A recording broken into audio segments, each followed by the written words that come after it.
So hello again, everyone, and thank you for joining our 2023 Barriers to Prosperity Data webinar. My name is May Whiting, and I am the Data and Research Director at Alabama Possible. And during today's webinar, we'll be breaking down some of the findings from our annual data project. We do this every year.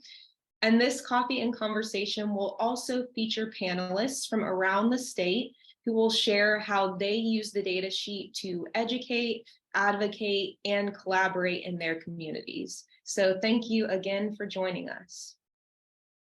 Before we begin, I would like to go over a few housekeeping notes.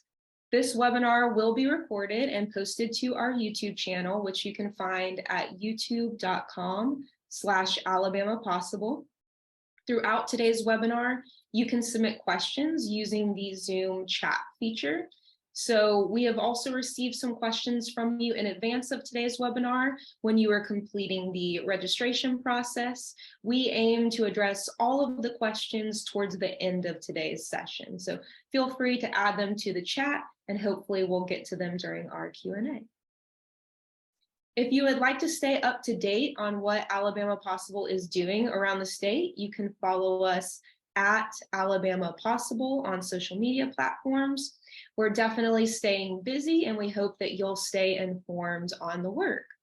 Many of you I know are familiar with our work, but just in case you're new here and because things are constantly evolving and growing, I would now like to invite Manisha Mishra, our Deputy Director at Alabama Possible, to share more about our organization as well as about our initiatives before we dive into all of the data resources. So Manisha, it's all yours. Thank you, May, and good afternoon, everyone. We appreciate all of you being here, given how pertinent it is to discuss the use of this data sheet in alleviating the barriers to prosperity in Alabama. Alabama Possible is a statewide nonprofit organization who for nearly 30 years has transformed the discussions around poverty and education around the state.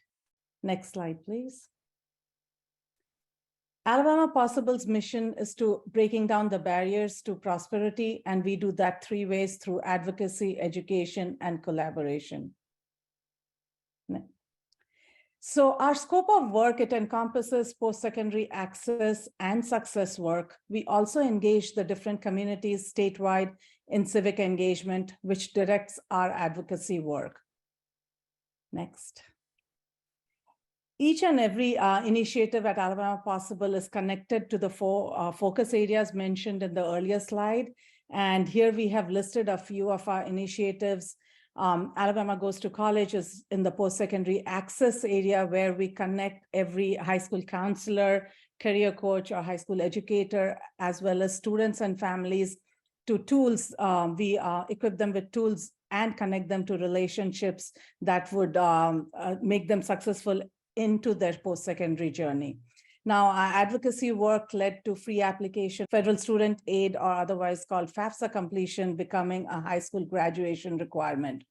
And then in collaboration with Alabama Commission on Higher Education, we also advocated for SB 175 to be included in the state budget. This bill ensures that adults with some college and no degree can come back to complete their education, and they will be awarded scholarships of $3,000 every semester if they want to go to a four-year college, and $1,500 if they want to go to two-year colleges to complete their degrees. We are also the first conveners in the nation of the Alabama Historically Black and Predominantly Black Community Colleges, ensuring that they have a network that provides them with the necessary tools towards student success. So every year, Alabama Possible produces and distributes a Barriers to Prosperity data sheet. The data sheet highlights poverty rates, educational attainment statistics, employment rates, food security, median household income data, and many other valuable pieces of information.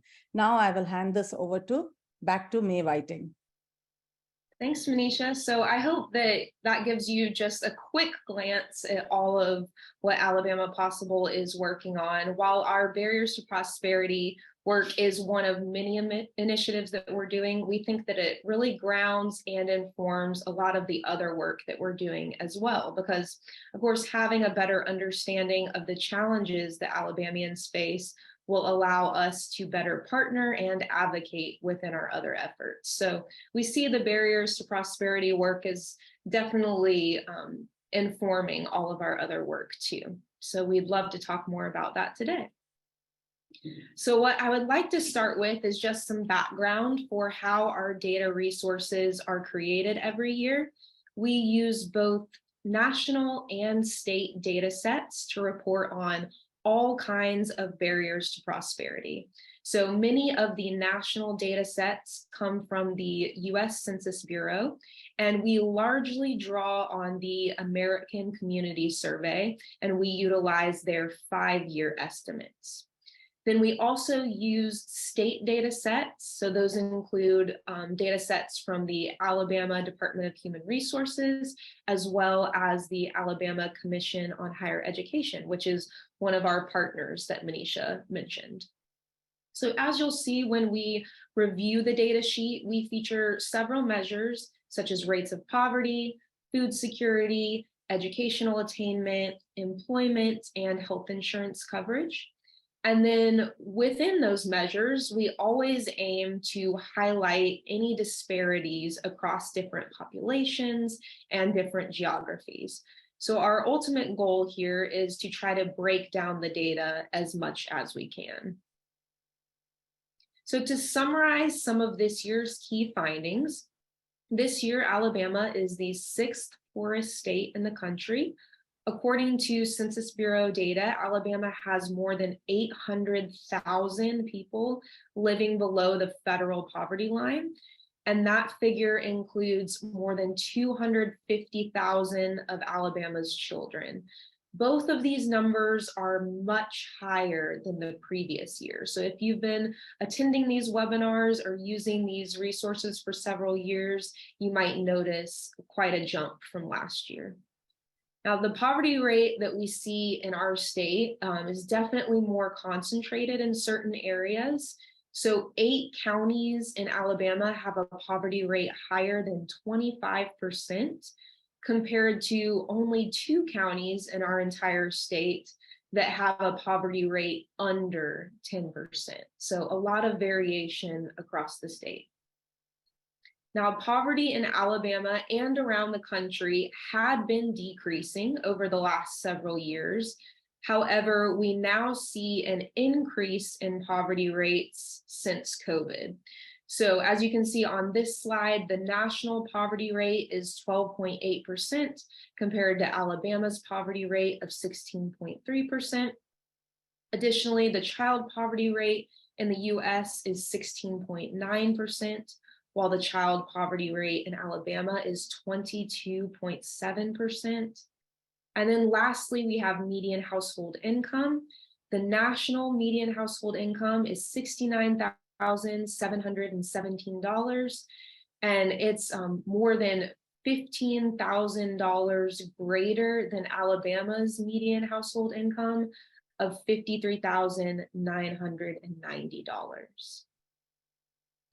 So just to take a look at some disparities across race and ethnicity, if we look at the 3 largest racial and ethnic groups in our state, we see that poverty rates across these 3 groups are quite different. So the poverty rate of Black or African American Alabamians is 25.2% on the left, compared to a poverty rate of 27.8% for Hispanic or Latino Alabamians, and then a poverty rate of 11.1% for white Alabamians on the right. Similarly, median household incomes for Black or African American and Hispanic or Latino individuals in our state are far lower than the median household incomes for white Alabamians. So the median household incomes are $37,215, $45,455, and $63,900 respectively. And we highlight these disparities because our goal is, again, to break down the data as much as possible so that we can be better advocates, and especially as it relates to being better advocates to close equity gaps. So we are going to take a look at our data resources. All of our resources can be accessed and downloaded at alabamapossible.org/datasheet. Again, that's alabamapossible.org/datasheet. If you are going from our homepage, then you can click Programs, Barriers to Prosperity, and then Barriers to Prosperity Data Resources. So I'm going to do that now. This is our landing page. So you have several options linked right here, and you can click on the 2023 data sheet. It will take you to this image, and if you click on the image, it will open up the data sheet into a new tab. So here we have our data sheet. And on the first page, you'll see our maps. So these allow us to visualize and compare poverty rates across different geographic regions. So the darker shading indicates higher rates of poverty, while the lighter shading indicates lower rates of poverty. And looking at this state map on the left, we see that certain counties are, again, faring worse than others. So like I mentioned, we see 8 counties in Alabama that have a poverty rate higher than 25%. And 5 of these counties even have poverty rates greater than 30%. So close to 1/3 of the county's residents living below the poverty line. Now on the map of the United States here in the center, you can see that Alabama is one of 6 states in the country with a poverty rate greater than or equal to 16.3%. So this darker blue shading here. And then to give you an idea of how poverty is being measured on the data sheet to inform all of this shading, we're using the federal poverty thresholds. So for a single individual, the federal poverty threshold is $13,788. For a family of 4, the federal poverty threshold is $27,740. As you can imagine, and what we constantly reiterate, these thresholds do not give us an accurate depiction of what it takes to support a family of this size. But the federal poverty measure is really meant to at least allow us to make some comparison across states. So towards the bottom of the first page, we have some charts and graphs. So again, the 3 largest racial and ethnic groups in our state, you see the disparities across the poverty rates and median household income here. And then if we move on over to the right, then we see how things have changed in Alabama and in the rest of the country from 2017 until 2021. So we see that the poverty rate was decreasing, but then it spiked with the impact of COVID, and it spiked both in Alabama and nationally. Of course, Alabama's poverty rate is much higher than the national rate. And then our median household income, you can see right here, Alabama's is much lower than the national rate here, but this has at least been increasing since the previous year that was measured. So on this first page here, we're really looking at a zoomed out overview of our state and the country. And if we turn to the second page, we will see data for all 67 counties, as well as the state and the country as a whole. And the measures here are broken into big categories that are labeled up at the top, starting with poverty rates, which are disaggregated by demographic. And I always want to spend a little bit of extra time here because there tends to be some confusion or misinterpretation of this first section. So I want to touch on it for a little bit. So this section starts out reiterating what we saw on page 1, and that's that 16.3% of all Alabamians are in poverty. And then we see the same breakdown by race and ethnicity that we have on page 1. So for instance, 25.2% of Black or African American Alabamians are in poverty. And what I want to highlight here, what frequently gets misinterpreted, is that this is not saying that 25.2% of Alabamians are Black or African American. Rather, what it is saying is that this is the poverty rate of Black or African Americans in Alabama. So every single column under this first heading is the poverty rate of a certain group. So we can also look at the poverty rates here by education level. For example, the poverty rate of Alabama individuals 25 or older who did not graduate high school is 28.7%. Another way of saying that is 28.7% of Alabama individuals 25 or older who did not graduate high school are in poverty. So you'll notice the poverty rate decreases as education levels increase. For instance, in this last column, you'll see that 4.4% of Alabamians who have a bachelor's degree or higher are in poverty, so much lower than those who did not graduate high school. So again, this is saying that of Alabamians who have a bachelor's degree or higher, only 4.4% of them are in poverty. It's not saying that only 4.4% of Alabamians have a bachelor's degree or higher. So just want to reiterate that because it frequently gets misinterpreted. So moving over to this next section, we have food security as measured by Feeding America. And we also have rates of recipients of SNAP benefits, or the Supplemental Nutrition Assistance Program. Moving on to education, which is our next section.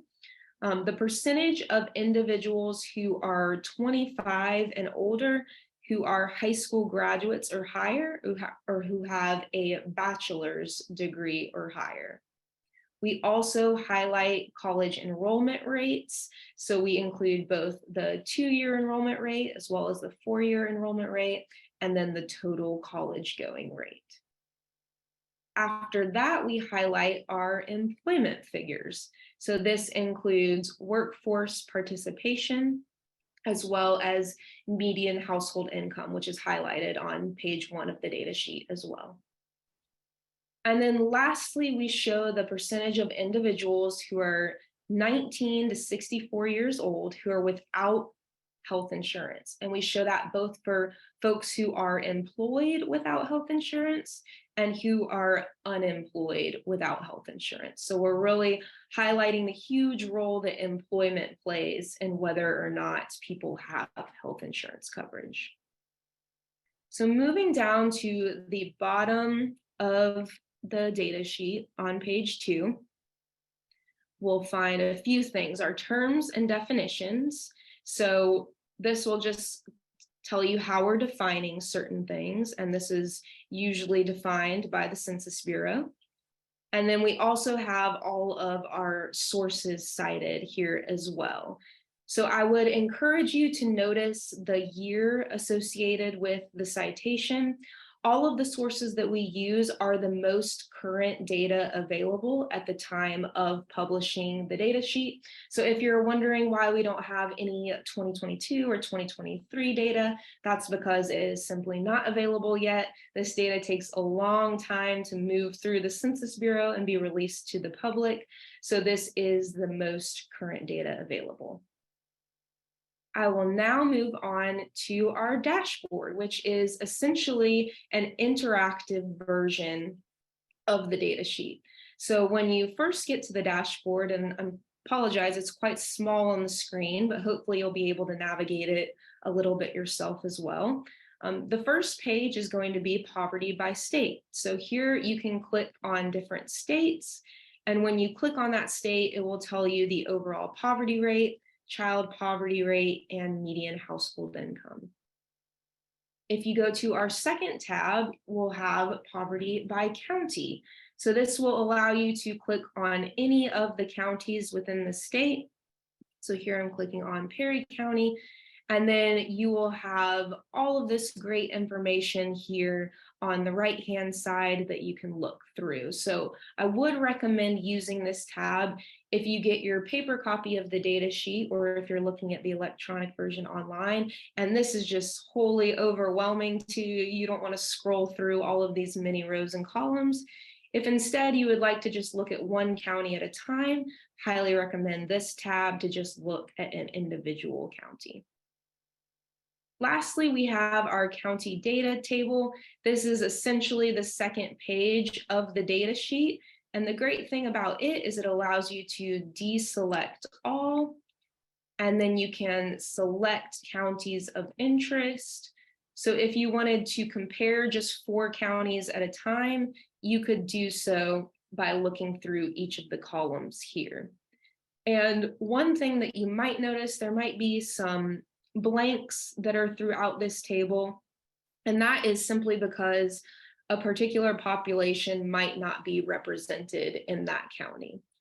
So this third tab allows you to really look at the counties of interest and be able to compare them. Now, with our 2 data resources, we also have some accompanying resources that are meant to facilitate discussion. Our first is our discussions guide. So starting off with this is just a 2-page discussion guide. It's really meant to be used in all kinds of settings. It's just a way to encourage people to consider the data within the context of their day-to-day living circumstances. And it really offers a moment to reflect on what you're seeing in the data. So that is one of our discussion guides. The second guide that we have is our educator's guide to the Barriers to Prosperity data sheet.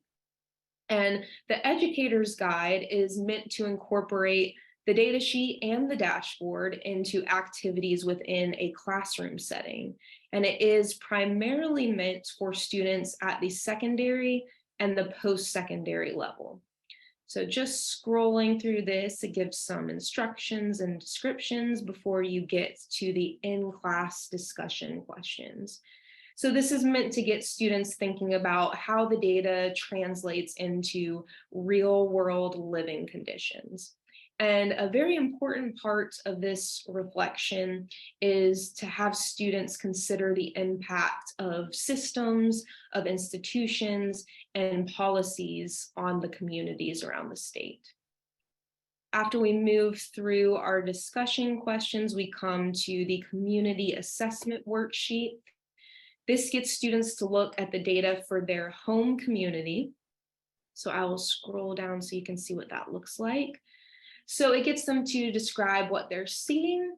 And then after they look at each of these different measures, it asks a few questions. And ultimately, we're wanting students to kind of translate what they're seeing into some kind of action outside of the classroom. For instance, how would students advocate for policy change based on the data that they've found for their home community? And then lastly, we come to an infographic exercise, and this gets students to create a visual representation of poverty, ultimately with the purpose of strengthening their communication around poverty issues. So these are our 2 accompanying discussion guides. I'm going to show you where those are located on the data landing page. So you could click additional resources right here to take you down the page. My internet is moving a little bit slowly today. I apologize for that, but it'll essentially take you down the page to the guides linked right here.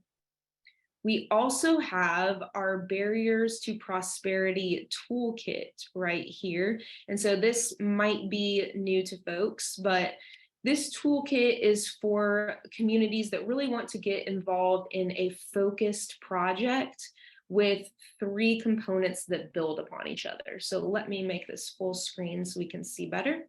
So these are our 3 components right here. And then we'll go through each one individually. The first component is our break it down discussion.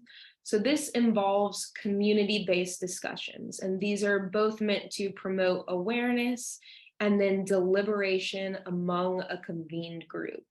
So after you have folks get together, discuss the data sheet, discuss what it means for them, then the second component is a poverty simulation. And the ultimate goal of this is to build empathy among the participants. So they're going through this simulation, kind of understanding what it means to be experiencing poverty in our state. And then the third component moves deliberation and empathy building into action. So these are our Breaking Barriers forums. And the goal of this is to take all of our discussion and empathy building and identify actions that we can take both on an individual level, but also on a community level. So again, this toolkit is really meant to engage local communities that want to get involved in finding solutions for their neighbors. So let me exit out of our resources. I know I went through a lot very quickly, but hopefully you can visit this landing page and go through each item at your convenience. Again, that's at alabamapossible.org/datasheet. Okay, so we are now going to move into our panel discussion, and I am so thrilled with the group that we have here today. So I'm just going to introduce each panelist as we get to them, and we'll have a few questions for each of them. We are going to start off with Shannon Shelley Tremblay. So I'll allow you to see all of our panelists on the screen instead of my slides. Here we go. All right, so Shannon Shelley Tremblay is the Director of Compliance and Advocacy for Veterans Recovery Resources, which is a Mobile-based nonprofit. Prior to her current position, she served as the founding director of the University of South Alabama Office of Community Engagement, where she led university collaborations for students, faculty, staff, and community at large. As a trained and experienced educator, nonprofit leader, and attorney, Ms. Shelley Tremblay has focused her career on efforts to improve the health and well-being of vulnerable populations, advance justice, and reduce the impacts of poverty, racism, and inequity. So Shannon, thank you so much for being here. You have obviously served in many different roles within your community in South Alabama. And so in the work that you have led, you've focused on social determinants of health, such as income, housing, and transportation. I was wondering if you could share a few ways that you've used the data sheet and other resources as tools for education around poverty issues. Absolutely. Thanks so much, May. I'm really glad to be here today. Very, very quickly, my personal mantra for many, many years, and I think, I don't even know who I stole it from, but probably a lot of us have the same mantra, is to think about the world that we live in a broad way, but really try to act and understand locally. And so my work has been, especially in South Alabama, as I've lived here, my professional work has really been, as May described, around really both professional and community-based efforts centered on understanding the disparities we live with, and then working through the lens of improving social determinants of health from a wide variety of perspectives. And so my professional work, to start with, around the data sheets, I have found them to be a wonderful tool to help me in planning, to help me with grant applications and with strategic work with our leadership, those kinds of things, to ensure that leadership that I'm working with, whether it's my supervisors or the people running the organizations that I'm with, our boards and so forth, have a wider, broader understanding of the impact of our work, whatever it is that we're focused on. And we address it through the lens of the barriers that we can help to reduce over time. So the data sheets and the toolkit in general, the website in general, has been very, very helpful over time for all of that. And then in addition to all of that, work from on the professional side, I've also been involved with a number of nonprofits on the leadership and volunteer side.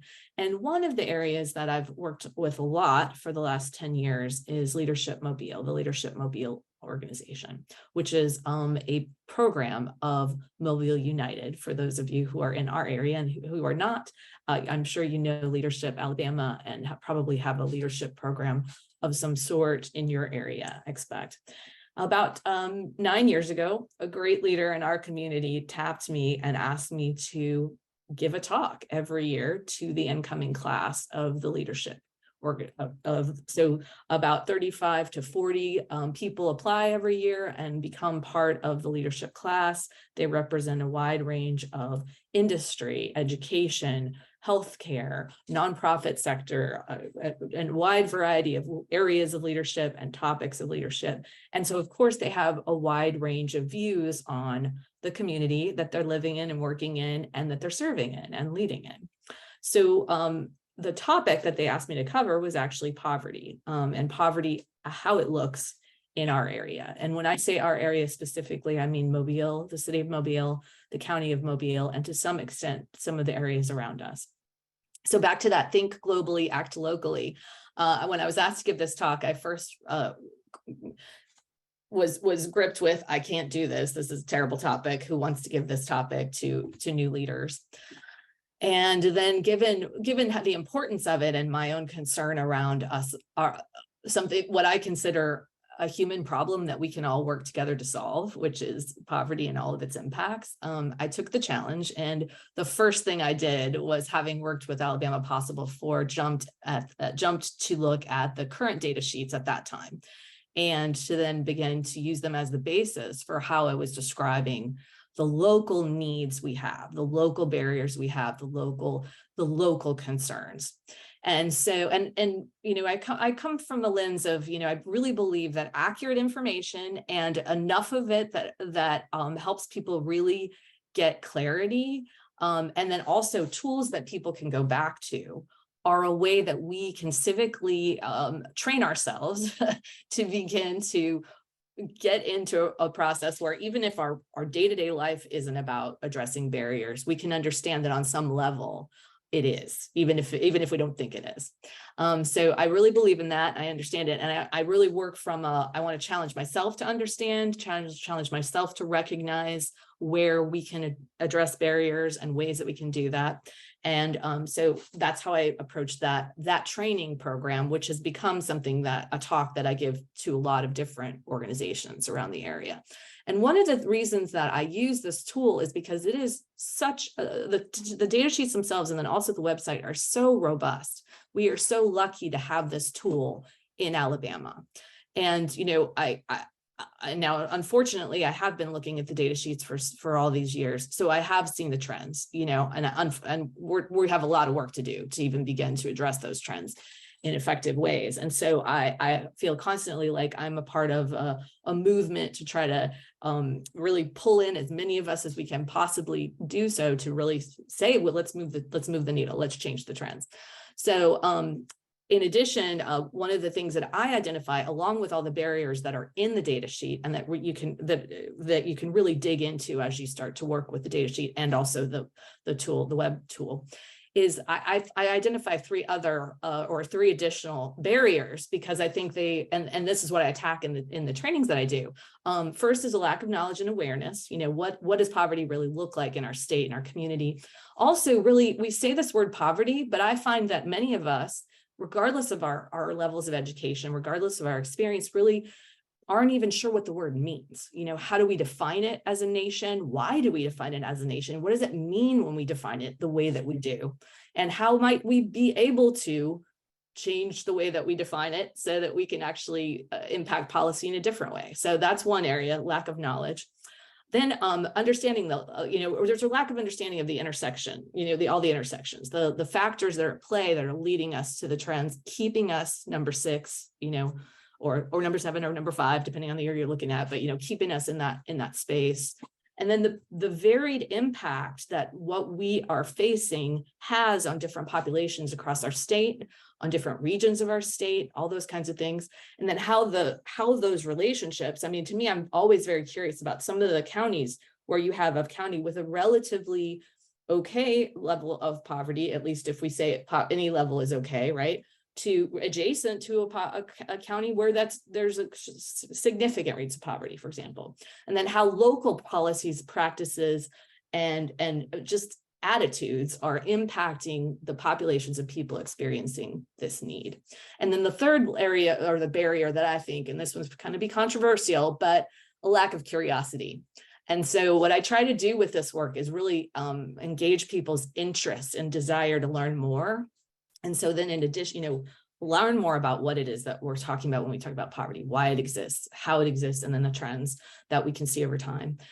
So then I take this tool and then I show them several other tools that are using the ACS data and looking at it through a variety of lenses. So for example, I look at the Prosperity Now scorecard and I talk with people about wealth disparity and the wealth disparity as it relates to the top 20 and the bottom 20, because there's a lot of evidence that the top 20% of earners and their behavior and their actions are really heavily impacting the bottom 20% of earners and determining whether people are in poverty or not. Then I also use the health and it's the H&T index, which is housing and transportation, because it gives people a real chance to understand. And both of these tools, like our data sheets and our like the tool, dig right down into the county and even certain levels, the municipalities and the cities around the area. So they'll look at the housing and transportation gives us a real idea of what is it actually mean to have the ability to afford housing and transportation within each area of our state. So the data sheets were foundational for me in building out this way of thinking. And then ultimately I challenge people. I provide a lot of the a list of the resources and ways that people can really start thinking about it through their own lens and through the work that they do and their community efforts and their volunteerism and so forth. But so to really hit those three barriers. So that is really the basis of what I do. One more that I use is the MIT Living Wage Calculator, because I think that that's also a helpful one. And it digs down by state and into the local areas to determine what do you really need in order to be able to live well or live a good life without struggle in our state. So because I really truly do believe, we got to think globally. We got to think in terms of how we are related to other states and other regions around the nation, but we've got to act locally. And in order to do that, we've got to have a lot of people really understanding what's at stake, understanding why we're here, and understanding that we can move the needle, and it has been moved. And that, we're one of the things that I always think about is we're top 10 in terms of level of poverty. We've remained there the entire time I've lived in the state of Alabama, but we're top 50. We're above the 50th percentile in terms of population. So we're one of the larger states as well in terms of we're a larger state that has a high level of poverty. And I think that that's another piece of the puzzle that we're not talking enough about. We're not a tiny state. We're not we don't have no resources. We have new ways, and we need new ways to think about how the resources, including the human resources we have in this state, are served. And so I'm grateful for the data sheets, grateful for the tools, and we'll continue to use them as long as they're here. And hopefully we'll get up way above number 10. Let's get to 24 or 50. That's my goal, I hope, for all of us and for all of the citizens of Alabama. So we will definitely keep providing this resource. We're happy to hear folks using it. And I do appreciate your emphasis on the local level. That's the whole intention with this project, is that we're not only disaggregating data by county for folks to use and really narrow down to their county, but then that data is being used to do what you're doing, Shannon, inspire the leaders at the local level, give them context for the work that they're doing, have them think through the issues that are facing the folks that they serve. So I do appreciate all the work that you've done to give people context to their local community and really driving that conversation, because again, that's what we want, conversation to be had around the data and for people to add more insight into what these numbers mean for them and their neighbors. So I do appreciate your insight. Thank you so much. I'm now going to move on to Brandon Glover. Brandon Glover strives to improve his community by connecting ideas to partners and resources. Currently, Glover serves as Workforce Development Manager at Alabama Power. In his role, he works with a team to create economic opportunity for workers and support economic growth for the state by engaging industry, consolidating resources, and aligning partners across Alabama's workforce ecosystem. During his career, Glover has directed initiatives and programs that shape public policy and create economic opportunity.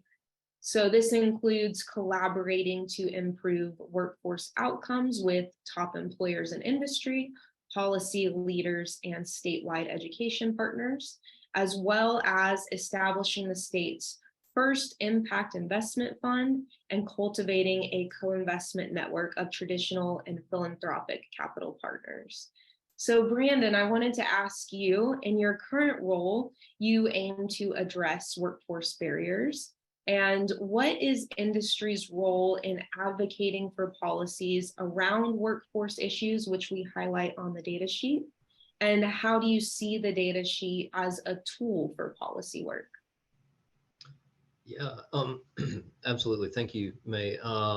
So it's a heavy question, and I think you need to think about just the entire ecosystem of our state to answer that. I don't think policy happens in a vacuum in Alabama. You have to have certainly the lawmakers in Montgomery, but I think having a view from what's happening on the ground, what's happening in industry, and then data to back that up is how you come to lawmakers to make meaningful change. So the barriers to prosperity data sheet is really helpful to us policymakers in supporting good decisions, which is what I think everybody wants out of Montgomery, and then helping track outcomes for how we're allocating resources of the state. So going back to the industry side of your question, when I think about our role, I think about creating economic opportunity for individuals through investing in workers, creating new pathways to jobs that can uplift individuals and communities, so that we're creating socioeconomic opportunity in the state. From my company's perspective, Alabama Power, we are successful when we are creating opportunity for businesses in the state to grow, because that grows our business. And we're successful when we are able to put people into jobs that support those businesses and benefit our state. So when you take that perspective and then come back to policy, what the data sheet is able to allow us to do is inform decision making and show outcomes and metrics for what we as a company already want to do, which benefits the state. I think also people need to consider that the lawmakers in Montgomery have a pretty hard job in that very few of them have staffs. It is technically a part-time job to be a member of our state legislature. So anything we can do to bring them resources to show them this is what's happening on the ground in your community, this is how it impacts the state as a whole, around poverty, educational attainment, employment. What is the difference between unemployment rates and labor force participation, and what does that mean for the entire ecosystem of our state, your constituents? That's how we're able to make a true policy impact. And so we could not do that without the policy sheet and the information it's able to add to the conversation. I appreciate you emphasizing that our policymakers want to hear from us. They want to hear from constituents. They want to know what impacts their policies are having. And like you said, with limited resources, they want to be able to see how their decisions are supporting good outcomes. So wonderful. And then I also wanted to ask you a second question, since you are indeed an Alabama Possible board member. How do you think industry and nonprofits can collaborate to address workforce issues? Yeah, I think they have to. I mean, if you're really going to impact change, I mean, what Alabama Possible is doing is collaborating with everybody. Over my career, I've had an opportunity to hold a lot of roles in our company, work with a lot of different industry in the state, but I've also had the opportunity to work with a lot of nonprofits. Um, and it's interesting, I think in the for-profit and nonprofit side of the house, everybody's kind of got this common goal of, how are we changing lives through our careers for the people of Alabama? And so working together, we're able to complement what each other do. There's the Alabama Workforce Council has a public-private partnership committee where there's a cohort of nonprofits that come together and talk about these barriers to access and success for workforce in the state. Alabama Possible is a member of that. That cohort really was focused on building capacity, and I think it's interesting when you look at some of those cohort members, the high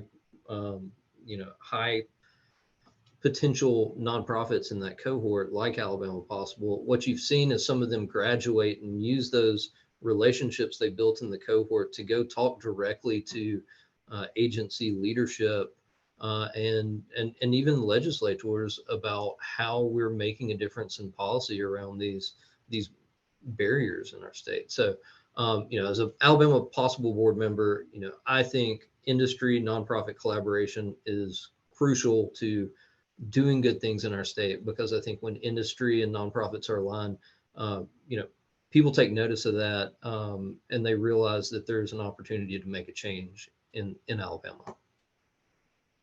Thank you so much, Brandon. And we, of course, want as many stakeholders at the table as possible because we want a diversity of voices in the room. So as much as we can, have folks from different industries, different backgrounds, different organizations represented.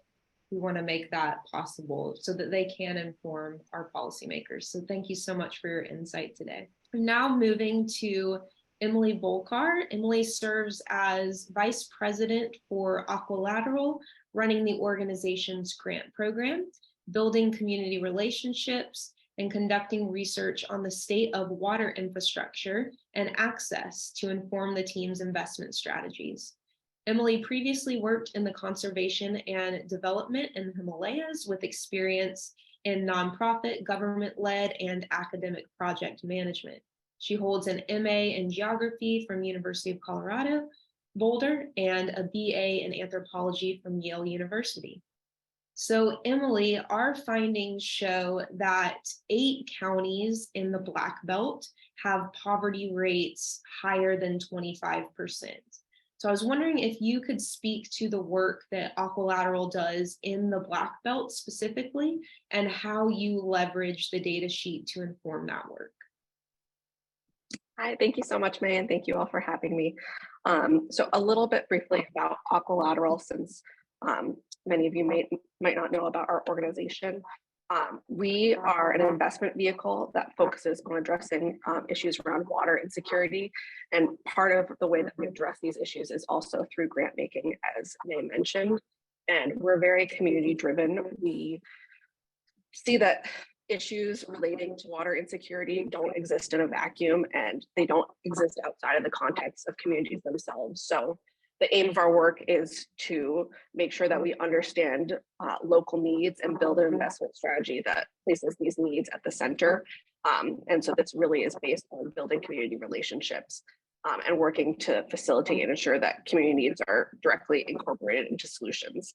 And so working in the Black Belt, one thing I wanted to mention, if you look at the map that you all shared for the data set, you can really see that the high rates of poverty in Alabama directly map onto the Black Belt.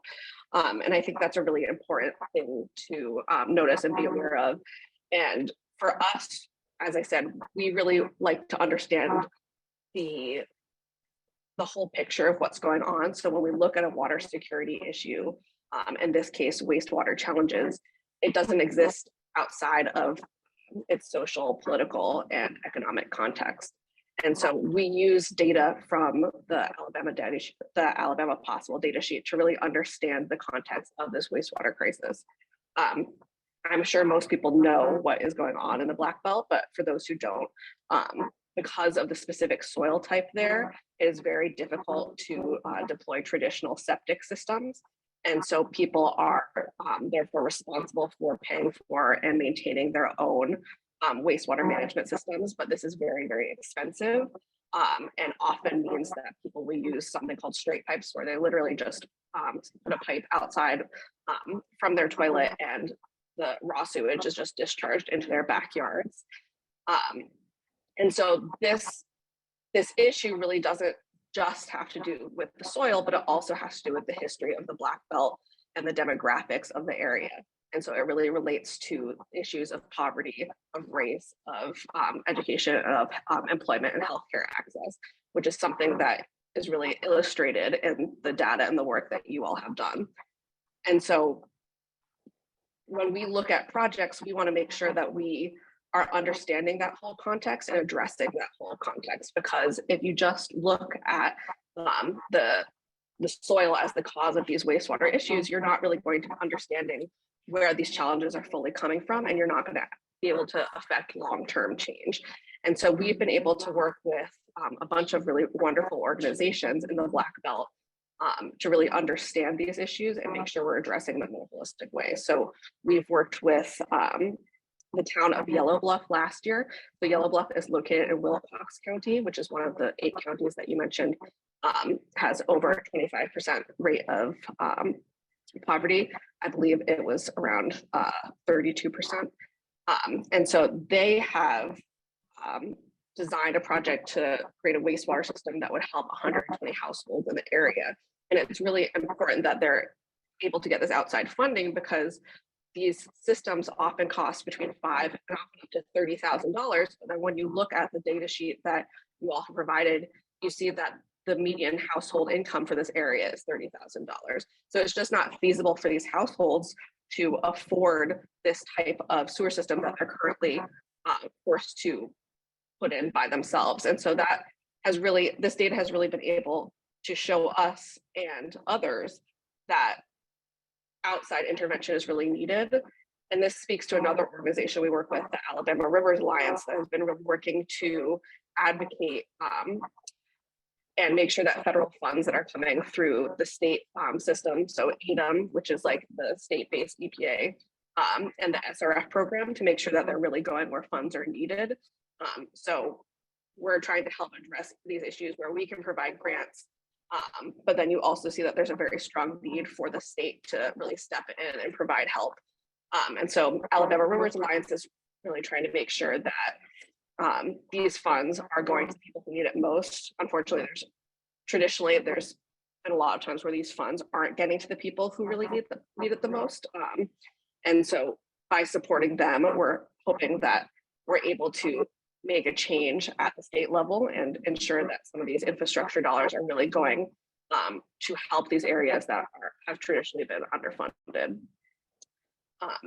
We're running short on time, but so just to summarize, it's been very helpful for us to really understand the context that these wastewater issues are in by seeing the data that you all have provided. And it really starkly demonstrates that it's not just an issue of the geography, but it's an issue of the history of the geography, which is linked to a specific racial makeup, which is linked to a specific economic makeup, and high poverty rates, high unemployment, and low health insurance rates, which means that people are really hit hard by the health concerns that arise from these straight pipe issues. And so this for us, and then hopefully for those advocating on behalf of people in the Black Belt, is really able to demonstrate the need for help in funding projects like these. Thank you so much, Emily. And I appreciate that everyone's kind of highlighting a common theme, that we're using the data as a launching point to dig deeper. And I think that transitions beautifully into the question that I have for Chandra, our executive director. So Chandra Scott is the executive director of Alabama Possible, and under her leadership, Alabama Possible convenes statewide and regional networks. Alabama Possible also couples advocacy at the federal and state level with community level civic engagement to impact policy and practice. Prior to joining Alabama Possible, Chandra served as the Director of Strategic Outcomes for the Mobile Area Education Foundation. She has provided strategic direction and messaging as an advocate for education equity for more than 19 years.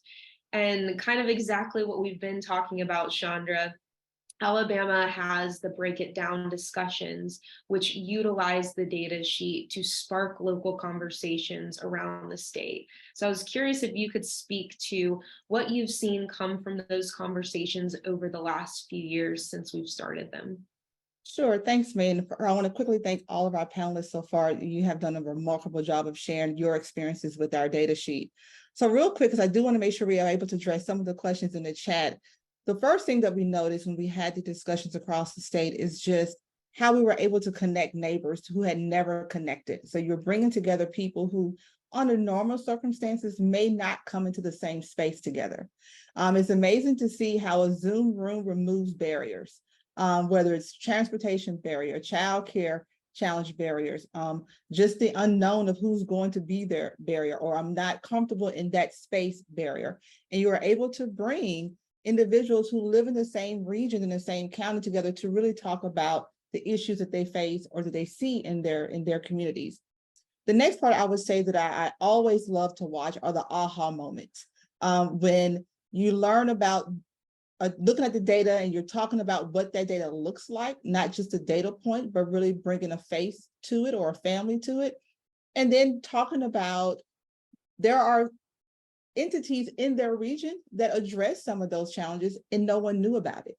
It's just the lack of awareness or the low awareness that happens with a lot of nonprofits across the state that Brandon was just talking about do amazing work. But usually a lot of times they're not able to really increase the awareness or the capacity for themselves to really spread out the work. So when you see those aha moments and they begin to connect with each other and say, oh, I'm going to connect you to this agency to make sure these families get what they need.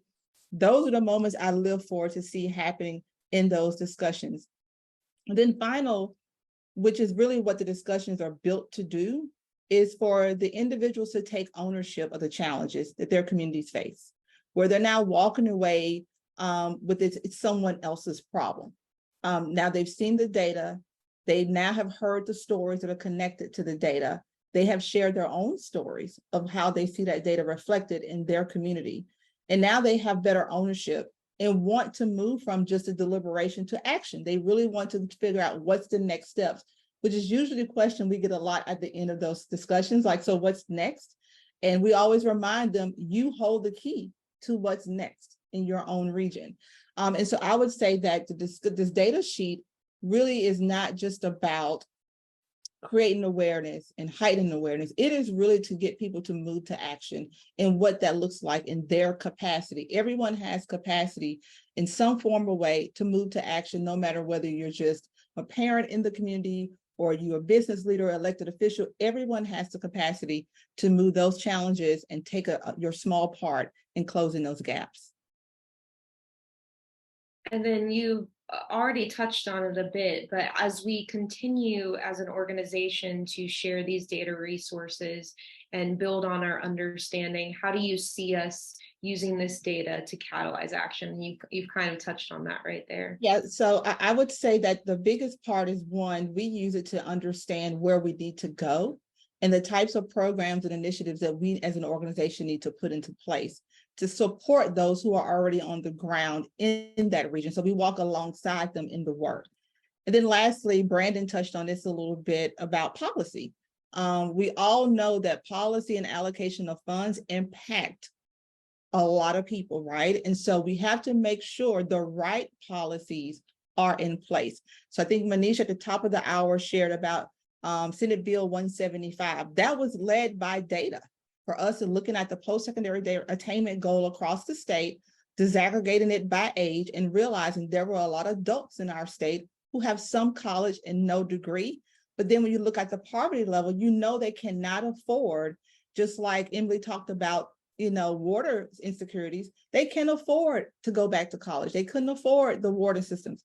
And so we were able to advocate for the first time in our state to establish a grant scholarship program for adult learners who have some college and no degree to go and return to school starting in January.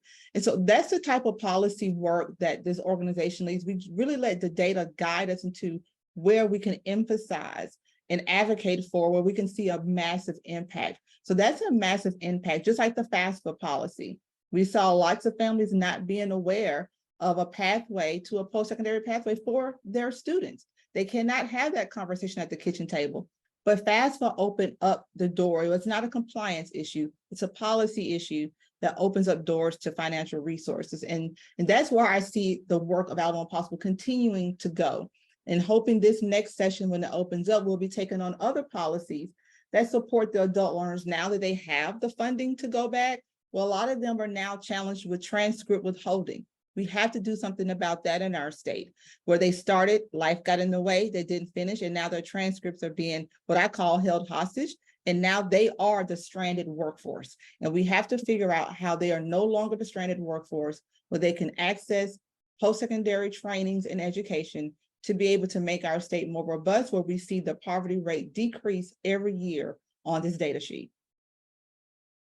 Thank you, Chandra, and thank you again to all of our panelists for highlighting the way that the data sheet is just a launching point to dive deeper, and then ultimately what we all want out of this, that to translate into action, or that to translate into policy that leads to a more prosperous Alabama. So I appreciate for the time that you've given us today. To all of our attendees, we did receive a few questions in the chat, so I wanted to bring them to the table. Will you please explain what living below the poverty line means in simple terms? And I'm going to drop a link in the chat directly to one of our webinars that we posted in the past, where we went into this in great detail. But essentially, for the purposes of our data sheet, we're looking at the federal poverty measure, which sets thresholds based on family size. And if someone's income is below the threshold, then they are considered in poverty. If it's above the threshold, then they are considered above the poverty level.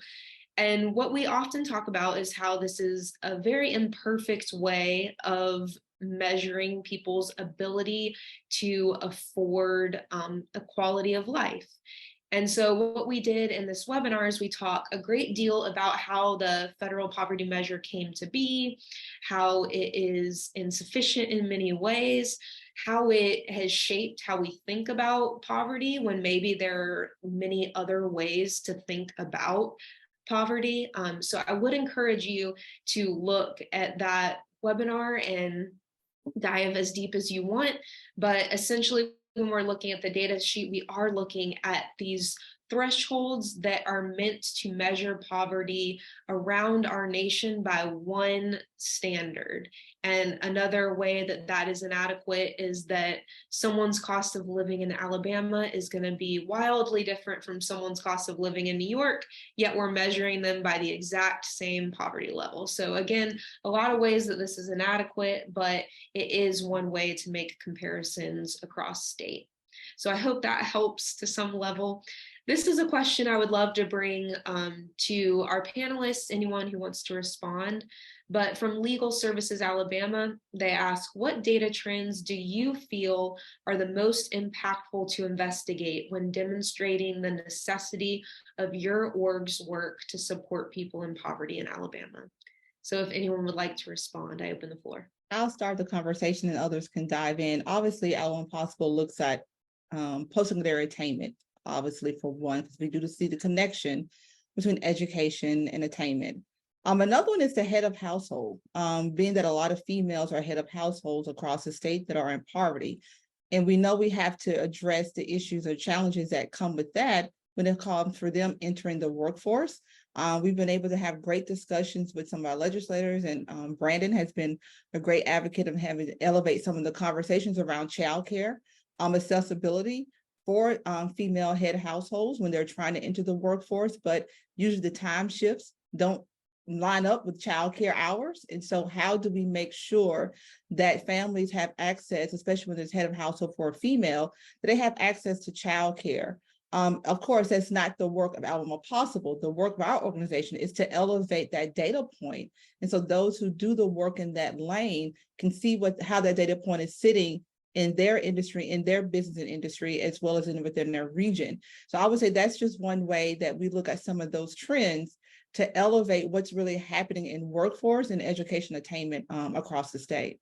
And I think what we hope with the data sheet is that, as many panelists have indicated here on today's webinar, that you'll utilize the data that is available to your organization and that's relevant to your work. So we heard that from several of our panelists. They use maybe one of the measures that seems particularly relevant as a launching point for conversations within their community to really start sparking conversation and change. I appreciate, Chandra, you highlighting the women-led household. That is something that we actually received a few questions about when folks were registering for the webinar. So we had folks asking, how does the poverty rate for women-led households impact our workforce in our state? And that's something that Alabama Possible has heard a lot about during our Break It Down discussions.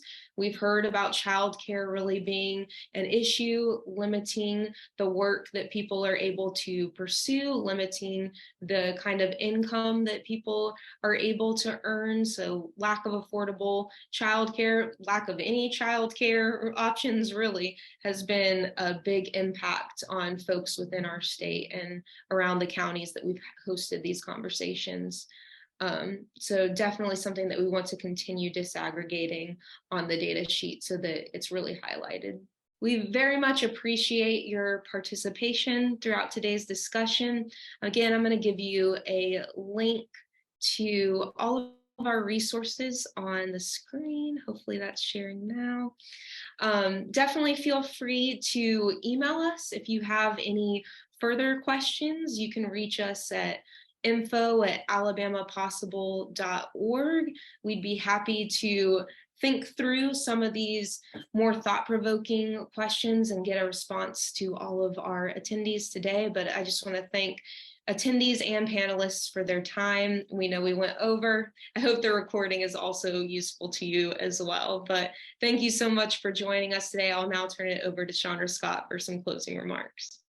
Yes, again, May, thank you for such a wonderful way of facilitating this discussion. Thank you to all of our panelists who gave us a yes to today and sharing your ways of how you utilize this data sheet to do impact across our state. And again, thank you to all of you who attended today. With the curiosity level, hopefully it's heightened even more after this webinar, that you will continue to use it and share it within your networks to do the work that needs to be done within your region and in your cities. Across our state. And again, just know that Alabama Possible is always here as a resource. As you shared, I'm hoping that you'll take advantage of our discussion toolkit. It's a great way to elevate conversations and awareness in your community that we're hoping will lead to action. And that's really what we want to see, the action that's going to close these gaps and take us all from being, within the top poor states in the nation. Again, thank you so much for your time today, and we look forward to hearing from you in the future.